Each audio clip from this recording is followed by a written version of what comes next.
Olá, pessoal! Espero que estejam todos bem e se cuidando. Na aula de hoje, nós falaremos sobre Roma Antiga. Roma, na Antiguidade, ela foi dividida, né, a história de Roma foi dividida em 3 períodos políticos. O primeiro, a monarquia, o segundo, a república e o terceiro, o império. Quando a gente fala da história de Roma Antiga, né, em cada um desses períodos tinha características diferentes, devido à ascensão, né, de Roma nos seus territórios. Então, não foi só no período do Império que os romanos eles estenderam territórios, que eles dominaram outros lugares. No período da República, essa dominação ela se torna maior, mas também no período da monarquia, Roma cresceu de uma cidade, né, para um grande reino. E aí, nesses 3 períodos, monarquia, república e império, tem um marco na sociedade, algumas classes sociais que não mudam, e vocês veem também que existe escravidão na Roma Antiga, principalmente no período da República e do Império, que todos os povos que eles dominavam, eles tornavam esses povos escravos. Então vamos lá, gente, o primeiro período, que é o da monarquia, né, que foi de 753 a.C. a 509 a.C., vocês veem algumas características nessa monarquia. O rei, que fosse de descendência latina, sabina ou mesmo etrusca, que eram povos que formaram a Roma Antiga, né, que fundaram ali essa cidade, eles tinham uma lógica hierárquica, latinos e sabinos, de não aceitar muito bem os etruscos, que chegaram depois na Península Itálica. Então, vocês veem que no período da monarquia teve uma disputa entre esses povos, né, para quem seria o rei. Foram 7 reis na Roma Antiga, e esses reis, eles tinham domínio não só das suas fronteiras, mas de qualquer ataque, qualquer coisa desse tipo, eles tinham um domínio já de um exército, né, nesse primeiro período aí da história de Roma, a seu dispor para proteger essas fronteiras, né? Então, as alianças que eles faziam com povos próximos, elas poderiam ser rompidas, né, através de alguns ataques. O que aconteceu no período da monarquia com algumas fronteiras de Roma, na Península Itálica. Então, primeiro, vocês veem que a fundação da cidade de Roma tem 2 versões. A versão científica, né, a versão histórica, que foram povos latinos que fundaram a cidade de Roma, e outra versão mitológica, na qual Rômulo e Remo, 2 descendentes de um sobrevivente da guerra de Troia, aí, um troiano que sobreviveu aos gregos, que funda essa cidade. Então, nessas 2 versões, tanto a mitológica, de Rômulo e Remo, quanto a versão científica, a cidade de Roma é muito valorizada nesses escritos antigos sobre a constituição mesmo de Roma como um reino até se tornar uma monarquia. Nesse período de monarquia, formam-se as classes sociais. Quais eram elas? Basicamente, eram patrícios, plebeus, clientes e escravos. Como assim, né? O que significa cada nome de classe social? Patrícios eram os ricos, aqueles que eram descendentes dos fundadores da cidade de Roma, pessoas extremamente respeitadas, principalmente porque, sendo descendentes dos fundadores, eles tinham maiores quantidades de terra. Então, os patrícios eram os ricos da sociedade romana. Os clientes eram plebeus que tinham proteção dos patrícios. Por quê? Porque eles eram pessoas de confiança desses patrícios que faziam trabalhos de confiança e, por isso, eles tinham a proteção e um conforto maior do que os plebeus, que eram os pobres. E sim, os escravos em Roma, assim como em outras civilizações que vocês já estudaram esse ano, eles não tinham direitos políticos, eles eram considerados produto e sim, eles eram vendidos no mercado, então eles eram de fato uma mercadoria para os povos romanos antigos que tinham dinheiro para comprá-los. Então essas eram as classes sociais em Roma. Continuando, né, na história de Roma, no segundo período, que é a República, o Senado, que era um conjunto ali de patrícios que iam ser líderes de Roma, eram mais respeitados. E dentro da hierarquia do Senado, tinham várias posições, que eles chamavam de magistraturas, ou os magistrados. Magistrado é aquele que entende das leis. E nas leis romanas, os patrícios fundadores, descendentes dos fundadores da cidade, eles tinham direito de governar sobre os outros, né? Sobre plebeus, clientes e, obviamente, dos escravos. Então, os patrícios eles estavam ali no centro da política romana e, obviamente, várias revoltas plebeias desses plebeus que queriam participar da política foram acontecendo ao longo da história de Roma. Lembrando que nessa época a mulher ela não tinha papel fundamental na política, muito antes, pelo contrário, ela não podia participar e não existia nenhuma magistrada, ou seja, as mulheres não estavam nesse processo de terem cargos políticos. Esses magistrados, eles eram divididos ou de acordo com as suas posses ou a sua influência no território romano que eles viviam. Então, quem era mais importante na República Romana eram os cônsules. Só lembrar daquela marca de geladeira, cônsul, que significa líder máximo, né? A ideia aí, a propaganda que eu estou fazendo aí, né, da geladeira e de outros eletrodomésticos, é só para vocês criarem um esqueminha aí de lembrar o que é cônsul mesmo. Cônsul é líder, né? Ele era o líder máximo. Por que dois? Para não virar o que hoje a gente chama de ditadura. Apesar de eles chamarem o cônsul que ficava sozinho quando o outro cônsul ia para a guerra de ditador, né? Porque ele quer ditar as regras enquanto o outro cônsul estava nas guerras. Então, nesse contexto, os dois cônsules era mais para dividir mesmo esse poder, e eles conseguirem ter um cônsul em campo, defendendo aí os domínios romanos, e um outro no governo. E ele não ficava tanto tempo fora, né, o cônsul, porque se ele ficasse mais de 6 meses, um outro cônsul ficava do lado do outro para não ficar mais de 6 meses uma pessoa só no poder, para ele não tomar o poder só para ele. Só que existiam outros magistrados, aí vocês têm até um quadro na página 35 que fala desses magistrados. Os questores, que eram na verdade tesoureiros, eles cuidavam das finanças, os edis, que eram encarregados das edificações e da manutenção de estradas, etc., eles fiscalizavam isso, passava por eles, né, os recursos financeiros para esse fim. Os pretores, eles eram responsáveis por aplicar as leis romanas. Basicamente, eles eram os que mais ensinavam sobre leis, né, para as pessoas à sua volta e também puniam essas pessoas caso elas não obedecessem às leis. Os censores, que faziam o recenseamento, né, das casas, para eles terem uma noção da questão de cobrança de impostos, né? E eles também zelavam pelos bons costumes. E, por último, o pontífice máximo, que era o chefe dos sacerdotes, porque, religiosamente, os romanos eram politeístas, ou seja, eles acreditavam em vários deuses. E a cultura romana é muito baseada na cultura grega. Então, vocês veem que os deuses romanos, eles são, na verdade, baseados nos gregos. Eles só mudam o nome.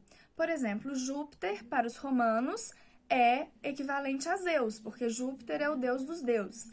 Marte, para os romanos, é a mesma equivalência de Ares para os gregos, que é o deus da guerra. Os planetas foram nomeados conforme esses nomes dos deuses gregos, né? Então, o que veio primeiro, o nome dos planetas ou dos deuses gregos? Dos deuses gregos, né? Marte, planeta vermelho, vermelho, sangue, deus da guerra, né? Eles relacionaram o nome dos planetas e as características dos planetas aos deuses romanos, tá? E aí vocês veem que nesse contexto todo, o Senado ele continuava sendo muito importante, mas esses magistrados também eram importantes. E os magistrados conversavam entre si. Como assim? Um passava informação para o outro. Por exemplo, aqueles que faziam o recenseamento, que eram os censores, iam cuidar dessa parte, né, de levantamento de dados sobre a população romana. Eles passavam para os questores essas informações porque eram os tesoureiros, as pessoas que iam lidar com esse dinheiro de impostos. Então, o questor, inclusive, os dados dele com relação aos impostos tinham que bater com os dados dos censores com relação à população, né? Então, isso era inclusive um controle entre eles para tentar que não houvesse uma corrupção ali dentro dos magistrados.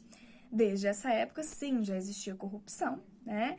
Mas dentro da magistra dos romanos, eles tinham muito cuidado porque descobrir uma corrupção poderia ser a ditadura mesmo de você perder o seu título, né? Aquilo ia ditar o seu futuro em Roma. Depois vocês veem ainda, né, no contexto da República, que várias revoltas dos plebeus aconteceram, porque esses plebeus queriam participar da política. Isso cria uma crise na República, a ponto de alguns generais, como Crasso, Pompeu e Júlio César, se juntarem, formarem um triunvirato, né, ou seja, um governo de 3 generais, de 3 pessoas, que seriam líderes máximos porque os magistrados já estavam brigando, entrando em conflito devido a essa confusão da crise, né, desses plebeus romanos querendo o governo, querendo participar do Senado. Alguns desses plebeus conseguiram se manifestar de forma de mais destaque, né? Por exemplo, os irmãos Graco. Caio e Tibério Graco, eles fizeram várias manifestações. Tibério Graco morreu, né? Foi assassinado aí. Eles criaram um tribuno da plebe, ou seja, essa é a representação dos plebeus dentro do Senado. Então, apesar de ter tido mortes, inclusive de uma liderança aí desses movimentos, eles conseguem posteriormente um lugar nesse Senado. E por fim, quando a gente vê, né, que o primeiro triunvirato dá errado, por várias questões políticas e até de disputa de poder entre os próprios triunviros, o que acontece? Vem o segundo triunvirato. Nesse segundo triunvirato, onde vocês veem Marco Antônio, Lépido e Otávio Augusto, esse segundo triunvirato, ele marca algumas posições na magistratura romana, onde esses magistrados vão conseguindo se reorganizar, né, e tentam destruir o triunvirato. No fim, quem sobrevive, né, desses 3 é o Otávio Augusto, e ele se torna o primeiro imperador romano. Então, o Otávio Augusto foi o primeiro imperador da Roma Antiga, e ele organiza algumas situações dentro do Senado para tentar com que, primeiro, revoltas plebeias não desestabilizem os magistrados, que continuam tendo seus cargos, mas todos eles devem ser submissos ao imperador. E nesse momento, né, o Otávio Augusto, ele decreta, inclusive, que a expansão do território romano vai ser cada vez maior. Daí a questão de império, né, estender as terras aí. Aí vocês veem que na política e sociedade do Império de Otávio Augusto, né, tiveram algumas manifestações e algumas crises. E aí surge a política do pão e circo. O que é essa política? Pão, porque eles distribuíam trigo ou alimento para as pessoas desempregadas, famintas, e circo, porque eles davam ali espetáculos gratuitos, como, por exemplo, no Coliseu, para as pessoas se distraírem.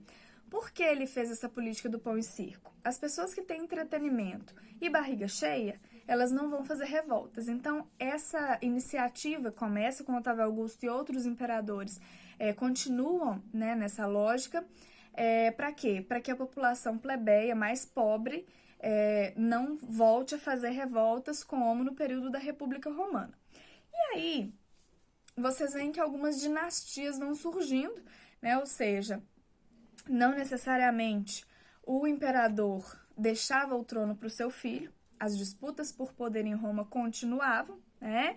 E aí vocês veem que tiveram 4 dinastias principais. O que é dinastia? Dinastia é quando um governo, né, ele é passado hereditariamente, ou seja, o imperador deixa para o seu filho, etc. e tal. Por que tiveram 4 dinastias? Porque essas disputas, né, pelo governo, pelo poder do Império Romano, elas eram constantes. Então, sim, houve traição, alguns imperadores foram assassinados, e aí outra família tomou o lugar, né, por isso que as dinastias vão mudando. Então, a primeira dinastia é Júlio-Claudiana. Aí vocês veem que isso tem a ver, né, com o principal, o nome da dinastia tem a ver com o principal imperador dessa família, né? Depois tem a dinastia Flaviana, a dinastia Antonina e a dinastia dos Severos. Então, quando vocês observam aí a lógica do Império Romano, né, com essas dinastias, eles continuam tendo patrícios, plebeus, clientes e escravos na sociedade. Eles continuam cultuando durante um período, né, de 27 a.C. a 476 d.C., que foi o período do Império Romano. Eles continuam adorando a vários deuses. Mas aí, não sei se vocês perceberam nas datas a transição, 27 antes de Cristo, né, e depois 476 depois de Cristo, que é o período, né, total aí do Império Romano, tem um marco no nosso calendário, que é o gregoriano, que é o calendário cristão, que é o nascimento de Cristo. Então, pessoal, durante o Império Romano, Cristo nasceu e os romanos já estavam na Ásia dominando. Os romanos dominaram territórios em 3 continentes: Europa, Ásia e Norte da África. Nesse processo, né, surge uma nova religião, que é o cristianismo. E aí os imperadores eles começam a perseguir os cristãos porque eles adoravam a vários deuses e esses cristãos falavam de um Deus só. Porém, alguns imperadores, a partir do século 3 e 4 depois de Cristo, eles começam a perceber que a maior parte da população adotou o cristianismo e não mais ao politeísmo dos deuses romanos que eu falei anteriormente. Então, o Império Romano ele se torna cristão a partir do século 5 depois de Cristo, onde é oficializado pelo imperador Teodósio que os romanos eles seriam cristãos e não mais politeístas, ou seja, eles seriam monoteístas, adorariam somente um Deus, o Deus do cristianismo. Aí, para finalizar, a economia dos povos romanos ela foi se tornando cada vez mais complicada. E aí vocês veem, ao longo da leitura do livro, até a página 53, que esse Império Romano ele vai ficando decadente, por quê? Porque os romanos dão uma pausa nas conquistas e continuam gastando muito. Conforme eles vão contraindo dívidas, perdendo suas riquezas, eles começam a economizar em alguma coisa. Como eles não estão mais expandindo o território, eles economizam no exército. E aí o que acontece? As fronteiras vão ficando frágeis e aí povos de outros lugares, inclusive do norte da Europa, né, os chamados povos érulos, eles dominam as fronteiras romanas ao longo do século V, né, começa no final do século III, e aí eles vão dominando partes das fronteiras romanas até o século V, quando em 476 depois de Cristo cai o Império Romano do Ocidente, tá? Porque vocês também verão aí nos próximos capítulos que o Império Romano ficou tão extenso que ele foi dividido em 2, Império Romano do Ocidente e Império Romano do Oriente, que nós estudaremos na próxima aula. Até a próxima aula. Tchau, tchau!